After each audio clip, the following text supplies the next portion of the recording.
mwaka 2018 gavumenti yatongoza oluguudo lwa Entebbe Express Highway bannayuganda okutandika okulukozesa. Oluguudo luno luliko kilomita 5 era nga lutandikira ku nkulungo y'e Busega ne lubbulukukira Enkumba.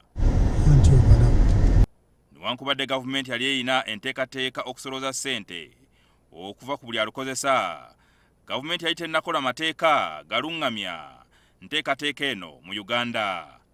Kati gavumenti etegeeza nga bwegenda okutandika okusolooza n'okutandika n'omwezi ogw'omusanvu omwaka gw'ebyensimbi omujja.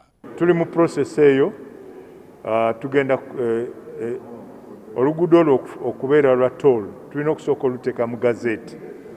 Kati gazeti ejja kufulumya mangu gye bujja nti oluguudo lw'Entebbe lugenda kubeera lwa toll lwakuggyako musolo. Kyokka bano tebatubuulidde ssente mmeka ze bagenda kujja ku bantu abavugirako mmotoka.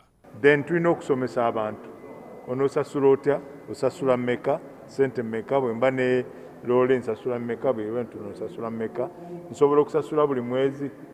Oluguudo luno gavumenti yalusaasaanyizaako obuwumbi obusoba mu 1,119 era nga kiteeberezebwa nti lukyasinze okusaasaanyizibwako ssente nnyingi mu nsi yonna.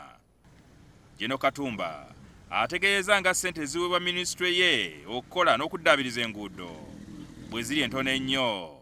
Agamba nti yeetaaga obuwumbi obusoba mu 200 buli mwaka okuddaabiriza enguudo. Kituufu ssente ze batuwa mu kuddaabiriza enguudo kati tukola enguudo nnyingi naye ze batuwa mu kuziddaabiriza kyetukiyita maintenance ntono kuba KCC yeetaaga ssente nnyingi.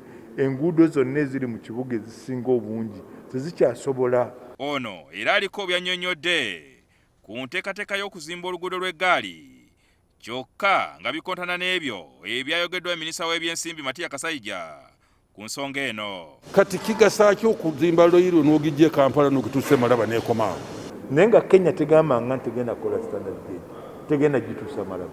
Kakati ffe kye tulina okukola kwetegeka kulaba nti webagendera oga nti eri batandika kubanga twagala tukita synchronization. Tibagenda okutandika okukola okuva Naivasha ogenda Kisumu oba okuva Kisumu okujja e Malaba nga naffe tutandika.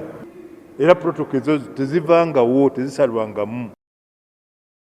Ku byogera ku kampuni y'ennyonyi eya Uganda Airlines nti yeetobeseemu vulugu ebyaviirako abagiddukanya okugenda mu luwummula, Katumba bw'ati bw'annyonnyodde.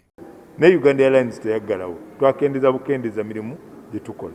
Katwalabye ekiseera kino eky'emyezi gino nga tukyalina obuzibu bwa COVID, ntuwa abasajja bano bagende bawummule leave. Bwe banagenda okumalirako leave osanga tempo ejja kuba ekoze eki ng'emirimu gizzeewo mingi ate nga tubeetaaga. Bino byonna bibadde mu kwanjula ebituukiddwako minisitule y'ebyentambula. Gavumenti ya NRM yeeyama okutuukiriza mu kisanja kya 2016 2021 ekigenda okuggwako. Jingo Francis, NTV ku ssaawa emu.